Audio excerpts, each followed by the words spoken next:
and welcome to My College Coaches video coaching series. My name is Sarah, and I'll be your coach today for Resumes 101. In this session, we'll discuss the purpose of writing your resume for college applications. We'll walk you through the different elements of an application resume.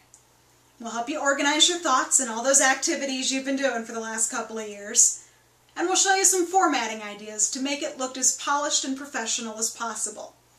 We'll talk about editing and polishing, and that's about it. So let's go to the purpose of resumes first. At the very least, it's an extra document for your college and scholarship applications. While most of your college applications will sort of have a form fill that you do to list your awards and extracurriculars and sports and work experience, not all of them may. And at least with the Common Application, there is a last piece of it that's called the Other document. And many students will submit a resume that sort of covers everything that they don't think quite got covered in the application itself. A resume is also a good thing to have ready for those scholarship applications, which will often require one explicitly. The purpose of a resume is it's a one-page snapshot of you. In one page, you need to be able to convey everything important about what you've done for the last 4 years.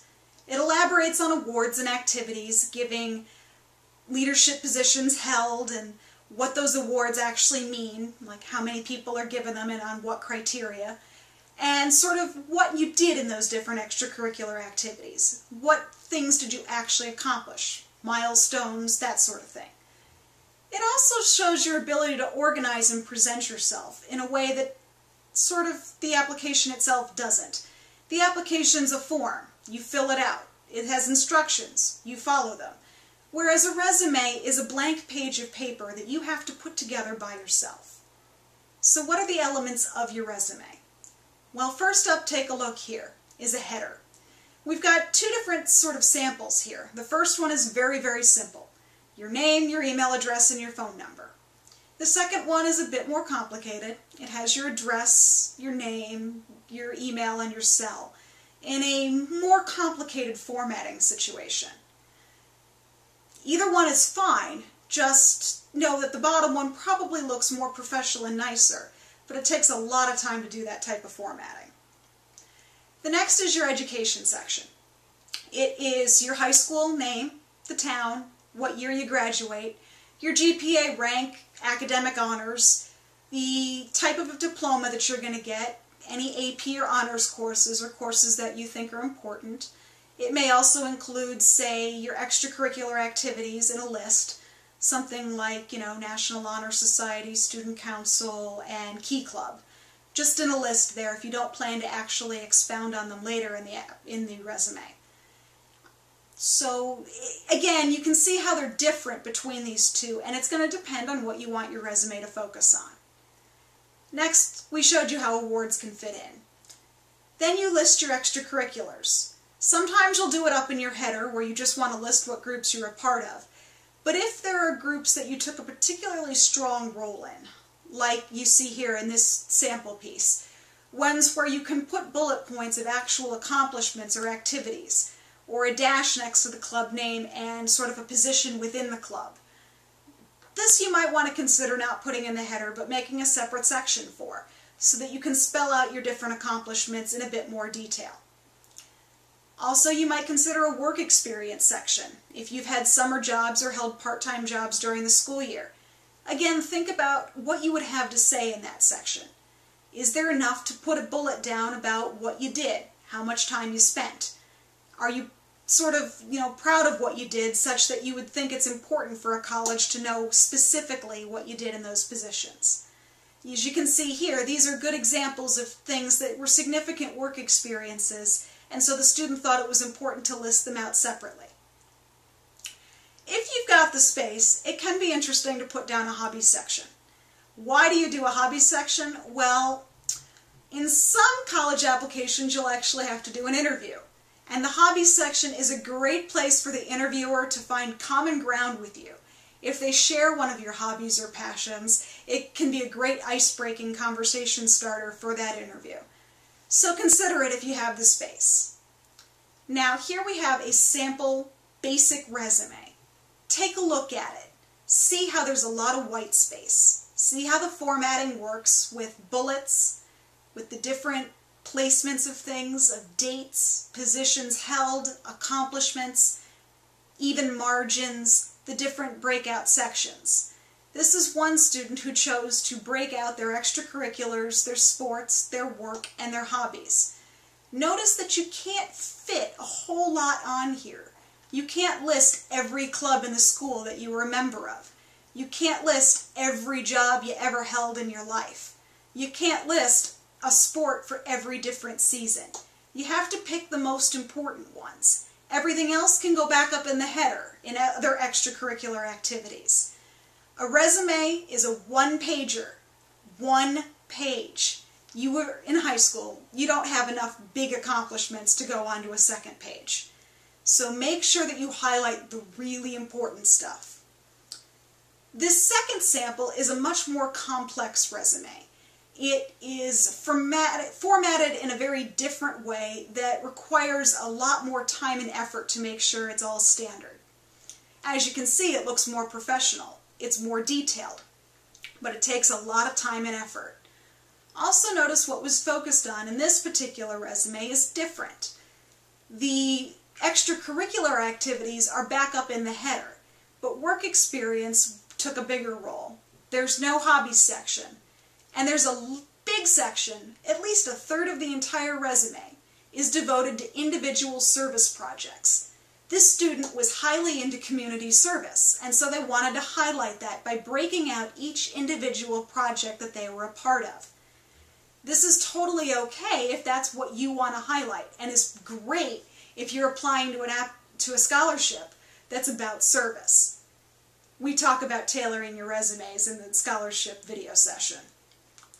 So take a look at these two different samples and get an idea for what you would want to do. So organization. You sort according to the elements. Keep your work experiences together, keep your extracurriculars together, keep your sports together. Do it in reverse chronological order within those sections. Anything that you're doing presently should go up top. X date to present. You saw that in those basic samples. Consider grouping things together. Like if you don't want to break out each individual service activity you've ever done, do something generic like list community service. And then in the bullets, you could perhaps very quickly go through the different types of projects. At the very minimum, for each entry, you should have a title for that entry, the position you held within that group, the dates that you were involved, and any significant achievements should be in the bullet points beneath. So a word about formatting. I can't stress it enough, keep it to one page. Use a 12-point font, and use a font that's pretty standard, like Times New Roman, Arial, or Garamond. 1-inch margins. They can tell if you're cheating on the margins. They're teachers too. Consistent use of style. Make sure that your resume looks as if you've used the same style throughout. Don't go changing it, make your work experience look like one thing, your awards look like another, and then, your hobbies at the very bottom do something totally different. Limit your use of bold, underline, and italics. And not only limit your use, but make sure you're consistent, such as bold all of the things that say like work experience, education, hobbies. If you're going to underline one, underline them all. If you're going to put your position or your dates in italics, be consistent throughout. But don't go crazy with these different formattings. So let's take a look at those two resume samples side by side again. You can see in the left-hand one that there's a lot more use of formatting techniques. There are bullets, just like there are over on the right, but then there's also lines that go across the entire piece of paper. There are different ways of doing capital letters and formatting. It's a lot more complicated on the left, but it also looks a lot more professional and you can fit more on it. It's up to you, but make sure that if you're going to take the challenge and try to recreate the one on the left, that you take the time and spend it carefully putting it together, because it becomes a real disaster if you mess something up. So a little bit about editing and polishing. Print out a draft of your essay and go over it from the bottom up. Why would you read it from the bottom to the top? Because you've probably read it from the top down so many times that you're going to gloss over any errors you made. If you read it from the bottom up, you're actually reading each entry by itself and giving each word just a little bit more thought. Check for consistency. Put that resume in front of you and look at it from a distance. Does the style look right? Does it look balanced? Is there still a lot of white space? In those individual bullets, try for action verbs and concrete accomplishments. You can eliminate the use of words like the, and, short words that are just filler. But try to make sure, and go back to those sample resumes for examples, but try to use action verbs like I ran this or I organized this.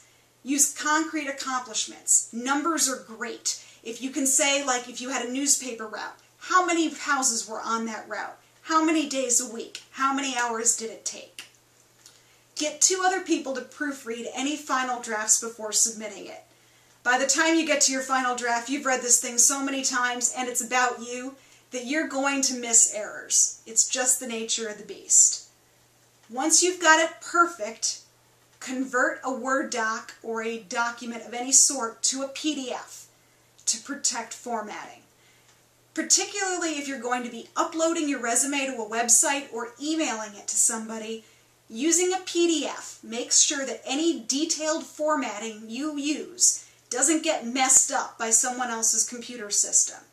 Trust me, the more complicated your formatting, the more likely it is to show up all messed up on somebody else's screen. But if you do a PDF, when they open it in Adobe, it's going to look the same no matter whose computer it's on. Well, I hope this has been helpful, and I invite you to check us out at www.mycollegecoaches.com for other video coaching series sessions just like this one. I wish you the best of luck in your college applications and admissions process, and have a good one. Bye-bye.